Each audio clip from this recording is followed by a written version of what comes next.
Hello प्यारे बच्चों। तो कैसे हो आप सब। बहुत बहुत स्वागत है आप सभी का आज की इस वीडियो में।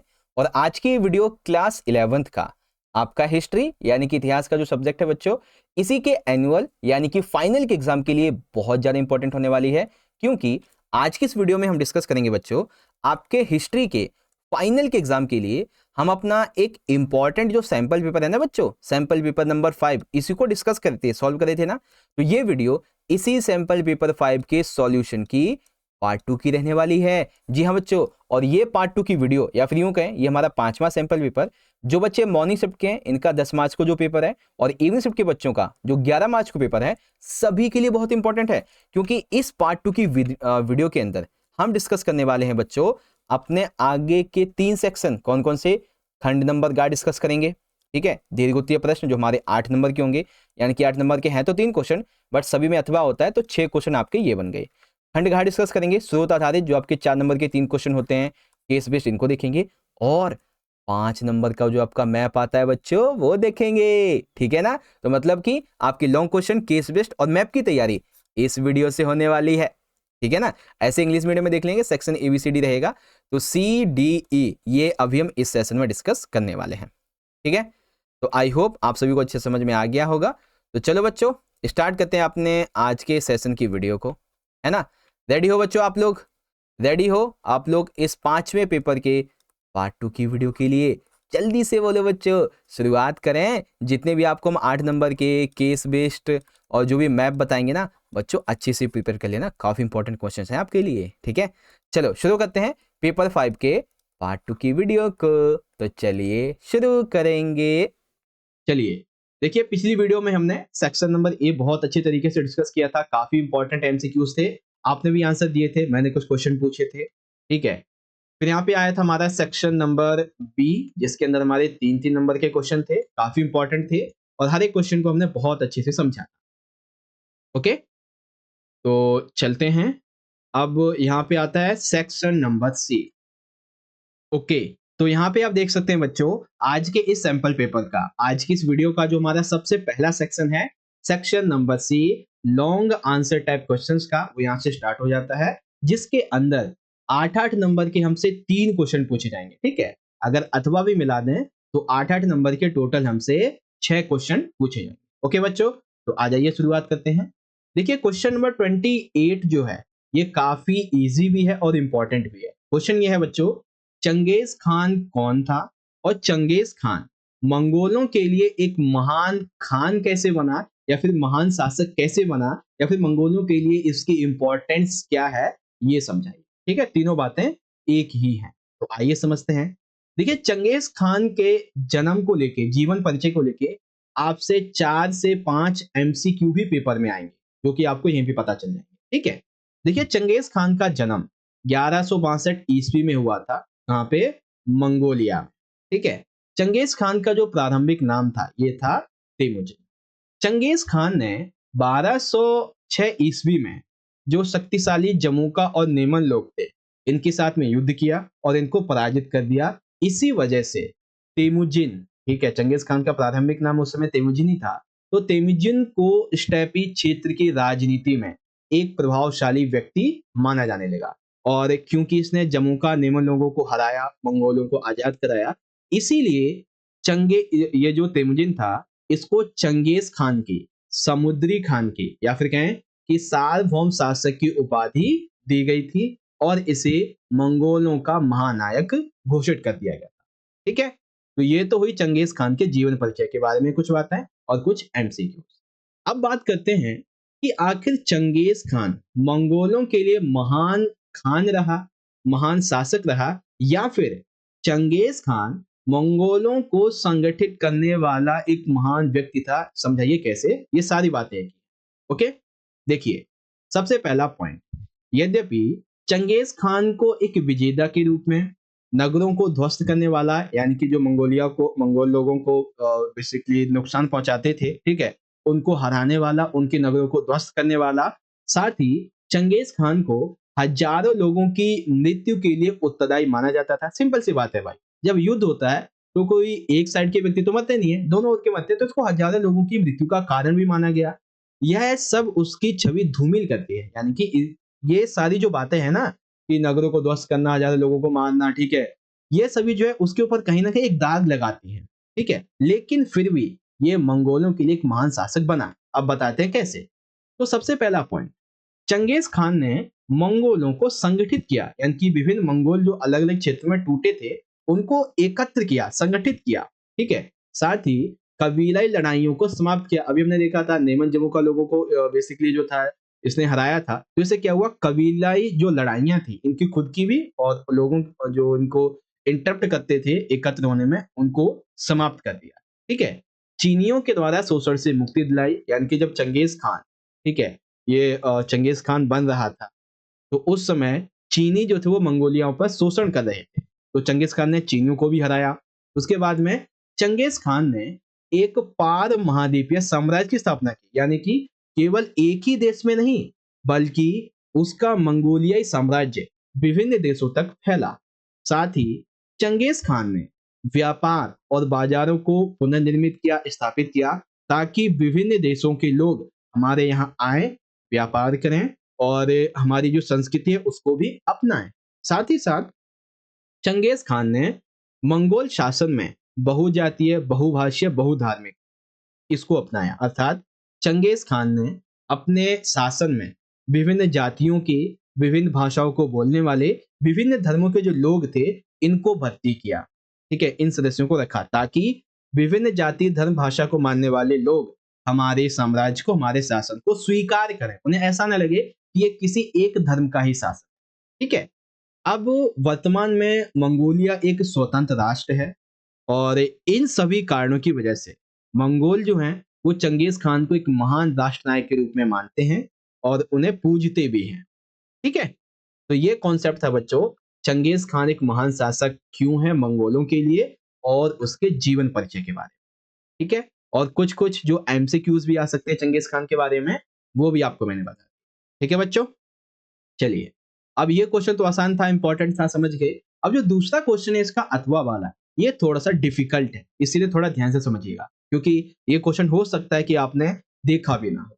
देखिए क्वेश्चन क्या है, मंगोलों के खाना बदोश संगठन को चीन के साथ व्यापार क्यों करना पड़ा, इस व्यापार का चीनी अर्थव्यवस्था और राजनीति पर क्या प्रभाव पड़ा। सिंपल सा बताना है कि जो मंगोलिया साम्राज्य के खानाबदोश लोग जो थे, खानाबदोश संगठन जो था, इससे आखिर चीन के साथ में क्यों व्यापार करना पड़ गया और इससे चीन की पॉलिटिकली और इकोनॉमिकल कंडीशन पर क्या इफेक्ट पड़ा, ठीक है।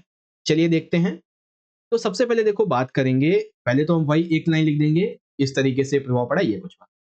देखिए मंगोलियाई साम्राज्य में, मंगोल हम सभी को पता है ये अपने आप को यायावर मानते थे क्योंकि ये एक जगह पे तो रहते नहीं थे, ठीक है। तो यायावरी जो लोग थे ये सामाजिक और राजनीतिक इनका जो संगठन था ये कृषि अर्थव्यवस्थाओं से बहुत बड़े थे। हमने देखा था कि मंगोल जो शासक थे, मंगोल जो लोग थे, इनके पास में ये ऑप्शन था कि ये खेती कर सकें, लेकिन ये फिर भी खेती नहीं किया करते थे, ठीक है। तो इससे हुआ क्या कि स्टेपी क्षेत्र में संसाधनों की कमी हुई। अब जहाँ पे ये लोग आए थे शुरुआत में, तो स्टेपी क्षेत्र में संसाधनों की कमी के कारण मंगोल और मध्य एशिया के यायावरों को व्यापार और वस्तु विनिमय के लिए उनके पड़ोसी जो देश थे चीन, ठीक है, चीन के स्थायी निवासियों के साथ में व्यापार करना पड़ा, जिसकी वजह से मंगोलिया यायावरी लोग, ठीक है, और एशिया के यायावरी लोग और चीन, इन सभी को इस व्यापार का फायदा। यायावर कबीले जो थे वो खेती से प्राप्त उत्पादों और लोहे के उपकरणों को चीन से लाते थे क्योंकि खुद तो खेती करते नहीं थे, वहां से ले आते थे। बदले में ये लोग घोड़े, स्टेपी से पकड़े गए जो शिकार होते थे इनको चाइना भेजते, ठीक है। तो ये विनिमय इनका चलता रहता था, व्यापार। अब इससे होता ये था कि दोनों ही पक्ष को, चाइना को और मंगोलियाओं को, वाणिज्यिक क्रियाकलापों में काफी तनाव का सामना करना पड़ता। क्यों भाई? क्योंकि दोनों ये चाहते थे कि ज्यादा फायदा हमें हो। अब देखो जब दोनों ये चाहेंगे कि भाई हमें ज्यादा फायदा हो तो सिंपल सी बात है तनाव तो बढ़ेगा ही, ठीक है। जब मंगोल कबीले के लोग साथ मिलकर व्यापार करते थे तो वे अपने चीनी पड़ोसियों को व्यापार में बेहतर शर्तें रखने के लिए मजबूर कर देते, ठीक है। उन्होंने कृषि के अव्यवस्थित कर दिए और नगरों को लूटा। फिर 8वीं शताब्दी की बात आ जाती है।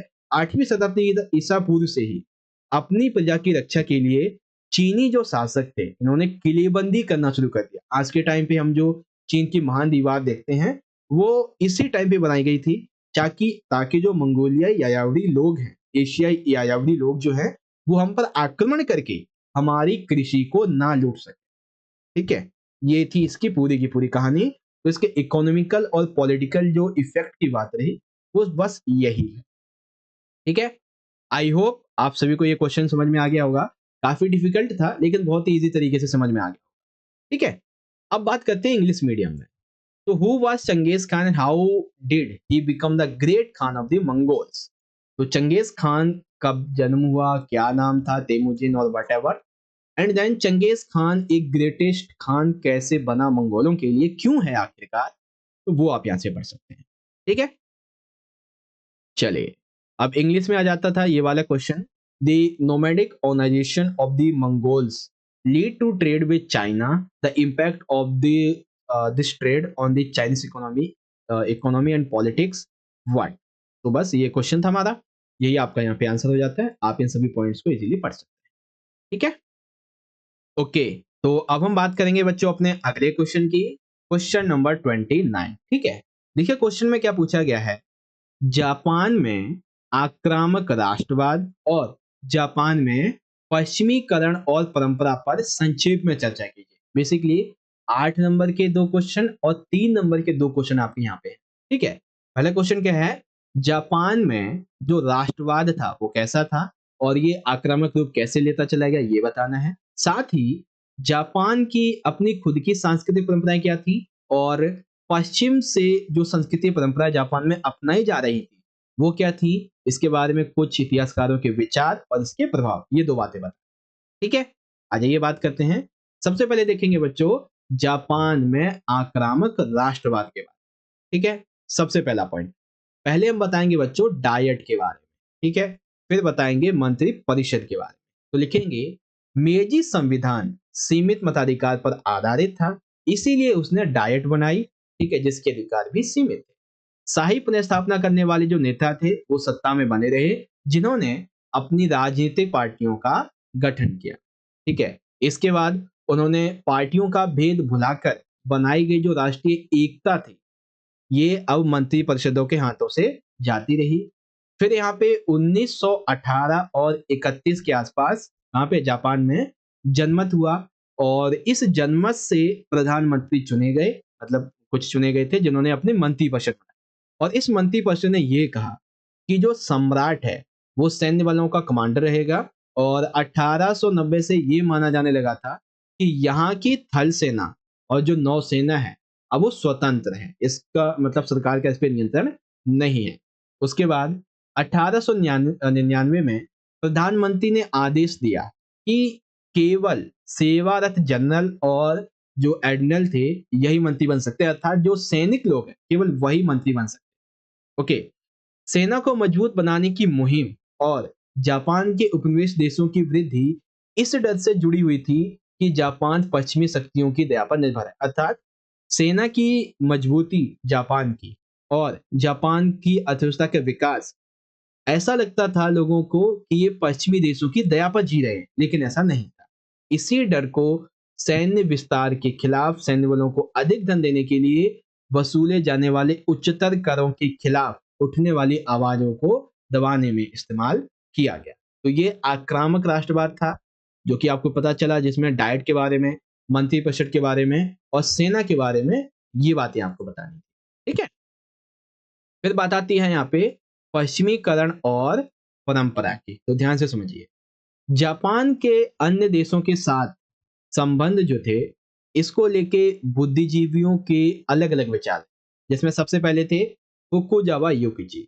मेजी काल के ये प्रमुख बुद्धिजीवियों में से एक थे। इनका कहना यह था कि जापान को अपने में से एशिया को निकाल फेंकना चाहिए, अर्थात फुकुजावा युकिची कहते हैं जापान से कि जापान को अपने अंदर जो एशिया के लक्षण है ये छोड़ देने चाहिए और इसे पश्चिम का हिस्सा बन जाना चाहिए। उसके बाद दर्शन शास्त्री हैं मियाके सेसुरे, ये कहते हैं कि विश्व सभ्यता के हित में हर राष्ट्र को अपने खास हुनर का विकास करना चाहिए।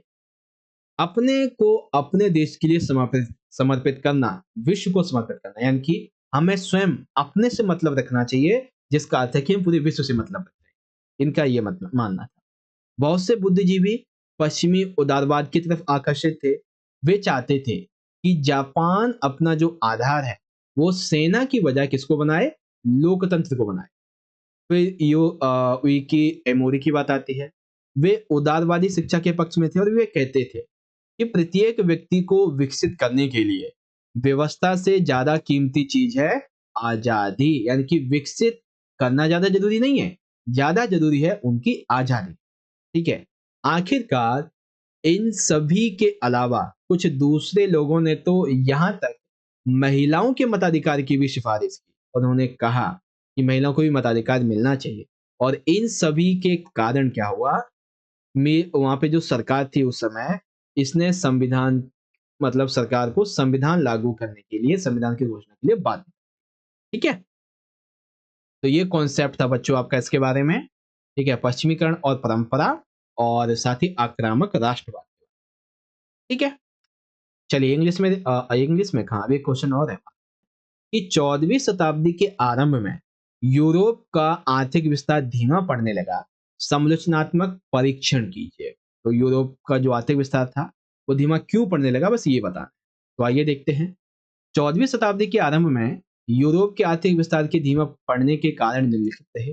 सबसे पहला, 13वीं शताब्दी के अंत तक उत्तरी यूरोप में तेज ग्रीष्म ऋतु का अब जो स्थान था वो ले रहा था ठंडी ग्रीष्म ऋतु। ठीक है। इससे क्या हुआ, 14वीं शताब्दी की शुरुआत में ही फसलों की पैदावार के मौसम छोटे हो गए थे, तूफान आ रहे थे, सागरीय बाढ़ें आ रही थी, जिससे कि फार्म नष्ट होते चले जा रहे थे। अब जब सरकारी फार्म, प्राइवेट फार्म, ये सभी आएंगे, तूफान आएंगे, बाढ़ें आएंगी, पैदावार नहीं होगी, तो सिंपल सी बात है, क्या सरकार को कर मिलेगा? मिलेगा ही नहीं, और मिलेगा भी तो बहुत कम मिलेगा। अब ये तो हो गई यहाँ तक बात। उसके बाद 13वीं शताब्दी के आसपास क्या होता था कि गहन जुताई होती थी। ठीक है, यानी कि जो लोहे की फौले के हल होते थे ना, 11वीं शताब्दी से उनका उपयोग करना शुरू हो गया था। तो इससे क्या हुआ था, इससे उसकी जो मिट्टी की उर्वर क्षमता थी, उपजाऊपन क्षमता, वो कम होती रही। साथ ही पहले 2 फसलें उगाई जाती थी, लेकिन 11वीं शताब्दी से 3 फसलें उगाई जाने लगी। तो 14वीं शताब्दी आते आते तक उपजाऊपन क्षमता बहुत ही कम हो गई। ठीक है। चारागाहों की कमी हो गई, जिससे कि पशुओं की संख्या में कमी होने लगी, क्योंकि उन्हें जब चारा ही नहीं मिलेगा तो भूख के मारे मौतें होने लगी उनकी। जनसंख्या वृद्धि इस समय बहुत ज्यादा हुई और हमारे पास में जो संसाधन थे वो कम पड़ने लगे। तो ये बहुत ज्यादा दिक्कत वाली बात हुई। इसके बाद 1315 और 17 में इन सभी कारणों की वजह से क्या हुआ, अकाल पड़ गया। और अकाल पड़ने के बाद में सिंपल सी बात है, कई सैकड़ों लोगों की मृत्यु हुई, हजारों की मृत्यु हुई। फिर 1320 ईस्वी में अनेक पशुओं की मौतें होने लगी। साथ ही यहाँ पे व्यापार भी प्रभावित हुआ। कैसे?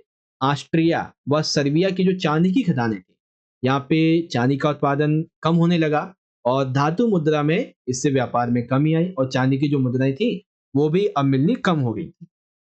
इसके साथ व्यापार के लिए दूसरी कंट्रीज से जो जलपोत आते थे, इनके साथ चूहे भी आए, जो कि अपने साथ ब्यूबोनिक नामक जो प्लेग महामारी थी इसको लेके आए, जिससे कई लाख लोग ग्रसित हुए और एक ही दिन में 1 लाख से ज्यादा लोगों की मृत्यु, सिर्फ एक ही दिन में। आगे जाके तो न जाने कितने लाख मारे। ठीक है। अब इतनी मौतें होने के बाद मजदूरों की संख्या में कमी हो गई भाई। तो अब जो मजदूरी थी वो कितनी परसेंट बढ़ गई, 250%। यानी कि अगर कोई व्यक्ति 100 रुपए मजदूरी का लेता था तो अब उसे चाहिए 250 रुपए। अगर कोई व्यक्ति 1000 रुपए लेता था तो अब उसे चाहिए उस काम के लिए 2500 रुपए। तो 250% मजदूरी बढ़ चुकी थी। अब यहाँ पे आई एक और बात, नई शासन व्यवस्था पुरानी व्यवस्था से भिन्न थी। यानी कि 14वीं शताब्दी में एक नई शासन व्यवस्था आई, जिसके तहत शासक जो था वो अब पिरामिड के शिखर पर नहीं था, बल्कि राजा जो था वो भक्ति, विश्वास और आपसी निर्भरता राज, या राजा नहीं बल्कि राज है, शासन जो था वो भक्ति, विश्वास और निर्भरता पर टिका हुआ था। अब व्यापक दरबारी समाज और आश्रयदाता अनुयायी तंत्र का केंद्र बिंदु था। ये बात है। ठीक है। तो मेनली आंसर आपका पॉइंट नंबर 9 तक ही है।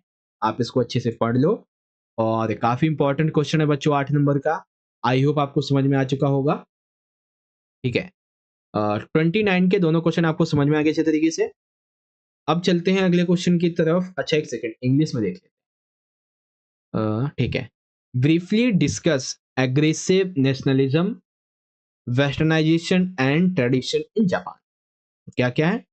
एग्रेसिव नेशनलिज्म यहाँ से पढ़िए, वेस्टर्नाइजेशन एंड ट्रेडिशन यहाँ से पढ़ सकते हैं, and economic expansion slowed down in Europe in the early 14th century due to the following।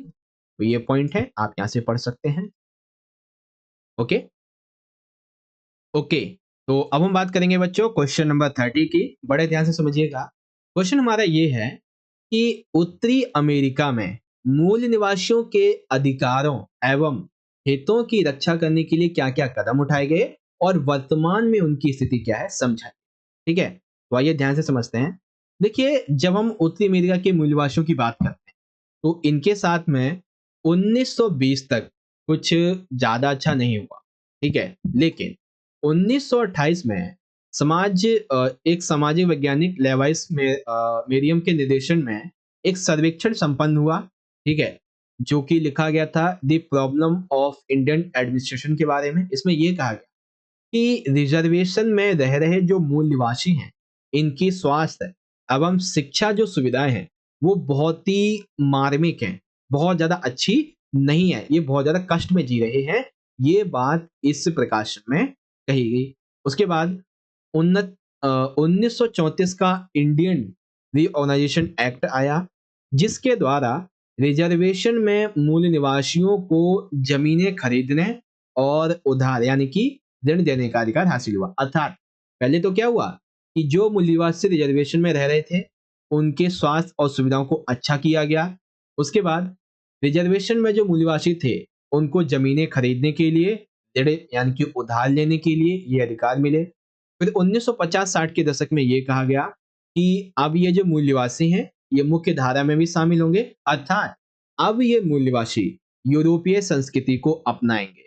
ठीक है, लेकिन ये जब अच्छी बातें हो रही थी तो यहाँ के जो उत्तरी अमेरिका के मूल बाशिंदे थे इनको ये बातें अच्छी नहीं लगी। मूल निवासी जो थे मूल बाशिंदों ने 1950 में डिक्लेरेशन ऑफ इंडियन राइट्स, इसमें ये शर्त रखी कि संयुक्त राज्य अमेरिका की नागरिकता इन्होंने स्वीकार की और उनके रिजर्वेशन वापस नहीं लिए जाएंगे और उनकी परंपराओं में कोई दखल अंदाजी नहीं की जाएगी। अर्थात 1954 में डिक्लेरेशन ऑफ इंडियन राइट्स, इसमें यह शर्त रखी गई थी कि संयुक्त राज्य अमेरिका के जो ये मूलवासी नागरिकता को स्वीकार करेंगे जो रिजर्वेशन वाले थे, और उनके रिजर्वेशन वापस नहीं लिए जाएंगे, यानी उनसे रिजर्वेशन वापस अब नहीं लिए जाएंगे, जो उनके पास है वो उनका ही है। और उनकी परंपराओं में यहाँ के लोग यानी कि हम सरकार कोई दखल अंदाजी नहीं करेंगे। तो ये बहुत अच्छी बात हुई कि अब सरकार का कोई ज्यादा इंटरफेस नहीं होगा।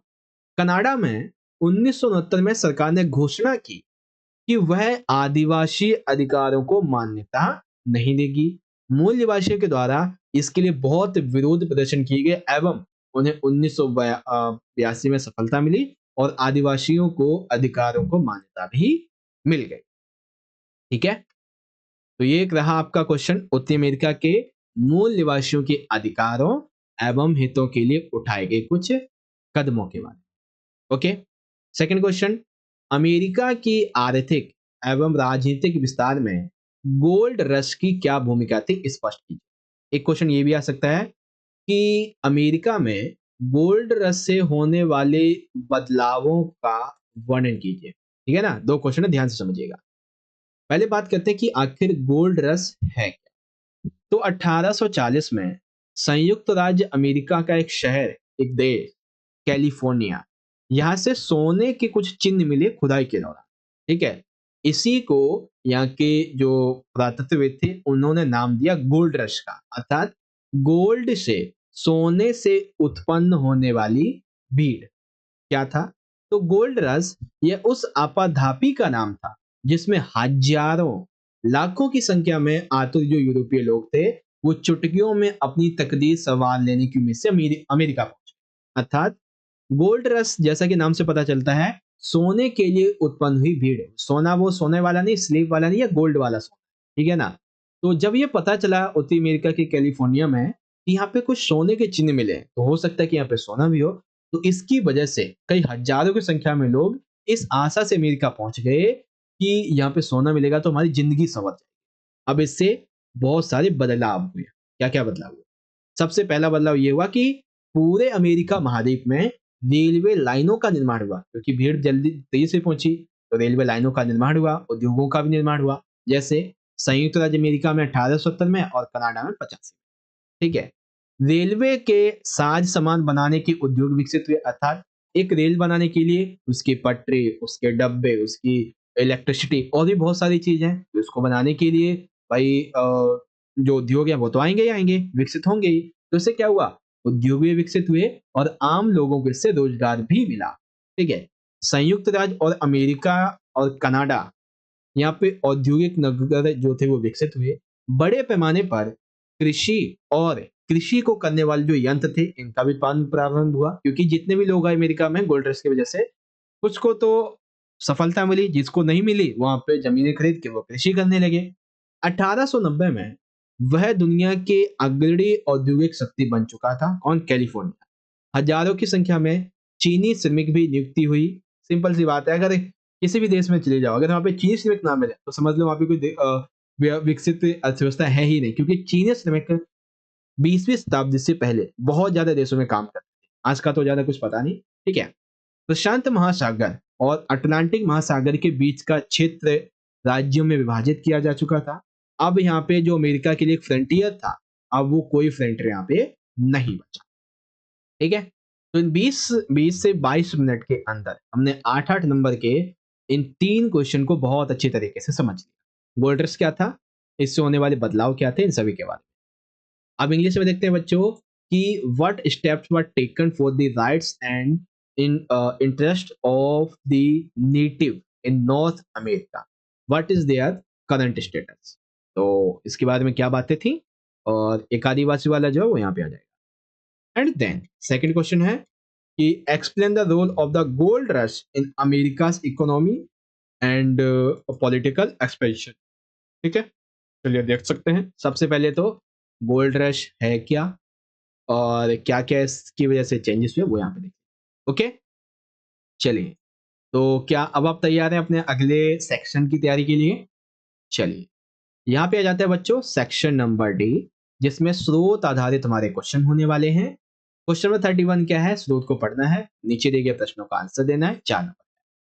पहला स्रोत है बच्चों, मोहर एक शहरी शिल्पकृति, यानी कि ये है चैप्टर सेकंड मेसोपोटामिया वाला।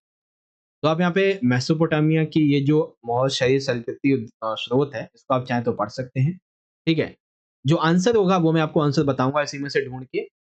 पहला क्वेश्चन है बच्चों कि मेसोपोटामिया सभ्यता के दौरान मोहरों को किसने उकेरा था? ठीक है। तो मेसोपोटामिया सभ्यता के दौरान मोहरों को बेसिकली किसने उकेरा था? तो ये उकेरा था बच्चों कुशल कारीगरों ने। ठीक है। जो उस समय कुशल कारीगर हुआ करते थे, इनके द्वारा इनको बनाया जाता। ओके। सेकंड क्वेश्चन, प्रत्येक मोहर पर आप क्या देखते हैं? तो प्रत्येक मोहर पर देखो हमें क्या क्या देखने को मिलता था? मालिक का नाम, उनके भगवान का नाम, उनकी आधिकारिक स्थिति और बाकी की बातें। खुदा हुआ चिन्ह क्या दर्शाता था? तो खुदा हुआ चिन्ह उस वस्तु की प्रामाणिकता को दर्शाता था। ठीक है। पात्र की प्रामाणिकता का निशान। उसके बाद है समकालीन भारतीय सभ्यता का नाम बताइए। तो मेसोपोटामिया सभ्यता के समकालीन जो सभ्यता थी वो थी हड़प्पा सभ्यता, जिसे हम सिंधु सभ्यता भी कहते हैं। अब कहोगे सर कि सर जी हड़प्पा सभ्यता का तो कोई नाम ही नहीं चैप्टर में। हड़प्पा सभ्यता का नाम नहीं है, लेकिन मोहनजोदड़ो का नाम लिखा हुआ, जो कि हड़प्पा सभ्यता का एक सबसे महत्वपूर्ण और शहरी केंद्र था। ठीक है। तो ये क्वेश्चन है आपके, आप इनको यहाँ से चाहे तो इजीली पढ़ सकते हैं। ठीक है। इंग्लिश में आ जाते हैं। क्वाइंस एंड अर्बन इम्पैक्ट, कुछ इसमें ये बातें हैं। आप इन चारों क्वेश्चन को यहाँ से पढ़ सकते हैं। ठीक है। आपके चारों के चारों क्वेश्चन हैं और ये आपके यहाँ पे आंसर कंप्लीट। चलिए अगला क्वेश्चन है चैप्टर 7 से है, ये आप यहाँ से पढ़ सकते हैं। ठीक है। चैप्टर 7 ही 6 से है आपका। ठीक है। जिसमें भिक्षु मठ की बात की जाती है, 3 वर्ग वाला। ओके। यहाँ पे क्वेश्चन को आपको मैं समझाऊंगा अच्छे तरीके से। देखिए नम्रता का क्या अर्थ है? ठीक है। जो कि आपको इसमें नहीं मिलेगा। नम्रता का अर्थ होता है कोमल हृदय। आज्ञा का पालन करना, ठीक है, बहुत ही आदरणीय पूर्ण व्यवहार होना, इसको नम्रता। अध्याय 47 क्या कहता है? अध्याय 47 कहता है कि आलस्य आत्मा का शत्रु है। मठों में भिक्षुओं के लिए आलस्य को आत्मा का शत्रु बताया गया है। इस अध्याय में किस प्रकार के मूल्य परिलक्षित हुए हैं? तो इस अध्याय में ये आप पूरा बता दें, ठीक है। तो इस अध्याय में बताया गया कि आलस्य आत्मा का शत्रु है, इसीलिए भिक्षु और भिक्षुणियों को निश्चित समय में शारीरिक श्रम और निश्चित घंटों में पवित्र पाठ करना चाहिए। ये बातें यहाँ पे कही, ठीक है। ये कॉन्सेप्ट था आपका पूरा का पूरा, छोटा ही था ये वाला भी। इंग्लिश में देख लेंगे तो यहाँ पे आपका ये आप चाहो तो पढ़ सकते हैं। ये आपके तीनों के तीनों क्वेश्चन है और तीनों के आंसर, ठीक है। चलिए अब तीसरा वाला देखते हैं। तो इसका कोई टॉपिक नहीं है, ये प्रोटेस्टेंट जो सुधारवाद था उससे संबंधित है। आप चाहो तो यहाँ से पढ़ सकते हैं इसको। मैं सीधा क्वेश्चन बताऊंगा आपको, ठीक है। पहला क्वेश्चन ये बच्चों, विलियम टिंडेल के बारे में आप क्या समझते हैं? ठीक है, तो विलियम टिंडेल के बारे में हम जो समझते हैं वो यहाँ से लेके इतना समझते हैं बस, ठीक है। तो लिख देंगे यहाँ से इतना। लूथरवादी अंग्रेज विलियम टिंडेल, इन्होंने 1506 में अंग्रेजी भाषा में बाइबल का अनुवाद किया तथा प्रोटेस्टेंट वाद का समर्थन। बाइबल का अंग्रेजी अनुवाद करने का इनका उद्देश्य क्या था? तो इनका उद्देश्य ये था कि सामान्य लोगों को किसी भी सच्चाई की जानकारी तब तक नहीं मिल सकती है जब तक उनके पास उनके जो अपने धर्म ग्रंथ हैं वो उनकी मातृभाषा में उपलब्ध ना हो तब तक, ठीक है। तो इसीलिए इन्होंने बाइबल का अंग्रेजी अनुवाद किया ताकि विभिन्न लोग जो अंग्रेजी पढ़ते हैं वो इसको समझ सकें, ठीक है। वे मुद्दे कौन से थे जिन पर प्रोटेस्टेंटों ने कैथोलिक चर्च की आलोचना की? तो कौन से दो मुद्दे थे?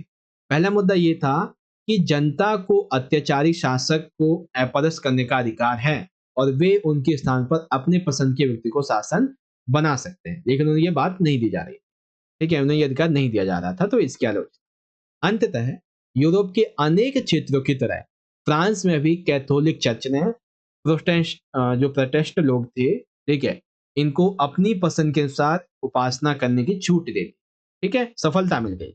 इंग्लैंड के शासकों ने पोप से अपने संबंध तोड़ दिए। इसके उपरांत राजा या रानी इंग्लैंड के चर्च के प्रमुख बन गए, ये बात, ठीक है। तो ये कॉन्सेप्ट था आपका। आप इंग्लिश में देख लेंगे इसी को, तो आप चाहो यहाँ से पढ़ सकते हो। रही बात आपकी ये, फिर आंसर जो और क्वेश्चन है वो यहाँ पे देख सकते हैं 33.12 एंड ये आपका यहाँ पे हो जाता है 3। ओके, अब बात करेंगे एक आखिरी क्वेश्चन की जो कि आपका सेक्शन नंबर है ई और ये रहेगा आपका मैप वाला, ठीक है। 5 नंबर का क्वेश्चन। 5 नंबर में से 34.1 जो है ये आपका 3 नंबर का है और 34.2 ये आपका 2 नंबर। तो सबसे पहले देखो, ये जो है विश्व के राजनीतिक मानचित्र पर निम्नलिखित को ढूंढें और प्रतीक के साथ में लिखिए। तो सबसे पहले हमें ढूंढना है वेनिस, एक जीवांत शहर, भूमध्य सागर, गौल और रोमन साम्राज्य का एक प्रांत, ठीक है। तो वेनिस कहाँ पर है, ठीक है, भूमध्य सागर कहाँ पे और गौल कहाँ पे, ये हमें बताना, ओके। तो वेनिस, भूमध्य सागर और गौल वो इस वाले इतने छोटे से एरिया में, अभी तीनों बताऊंगा मैं कहाँ पे, ठीक है। दूसरा क्वेश्चन क्या है?